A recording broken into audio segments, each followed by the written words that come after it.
বন্ধুরা, আমরা যতই মাছ মাংস খাই না কেন, মাঝে মধ্যে কিন্তু এই ধরনের শীতল শুটকির চাটনি সত্যি খুবই খেতে ইচ্ছে হয়। দেখো, আজকে আমি আলু দিয়ে এই শীতল শুটকির চাটনিটা রান্না করব। আলুটাকে ভালো করে কুচি কুচি করে কেটে প্রথম সর্ষের তেলের মধ্যে কিছুক্ষণ ভেজে নেওয়ার পরে দিয়ে দেব পেঁয়াজ কুচি আর কাঁচা লঙ্কা চেরা। কাঁচা লঙ্কা চেরা আর পেঁয়াজ কুচি আলুর সাথে কিছুক্ষণ ভেজে নিতে হবে। যখন একটু নরম হয়ে আসবে তখন দিয়ে দেব হলুদ আর নুন, হলুদের গুঁড়ো আর নুন দিয়ে ভালো করে আবার একটু নাড়াচাড়া করব। তারপরে দিয়ে দেব রসুন বাটা। এখানে আমি একটা গোটা রসুন দিলাম বন্ধুরা, রসুন আর গুঁড়া লঙ্কাটাই বেশি লাগে এই রেসিপিতে।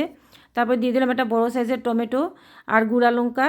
ঝাল যেমন যে যেমন খেতে চাও তেমনি দেবে। তারপরে দিয়ে দিলাম এখানে শীতল শুটকিগুলো ভালো করে ধুয়ে রেখেছিলাম। কিছুক্ষণ নাড়াচাড়া করার পরে দিয়ে দেবো অল্প জল। জলটা কিন্তু একদমই অল্প দেবে। তারপরে যখন সেদ্ধ হয়ে যাবে তারপরে নামিয়ে ফেলবে। এইভাবে শীতল শুটকির চাটনি রান্না করলে বন্ধুরা বাড়ির সবাই খুবই ভালোবাসবে।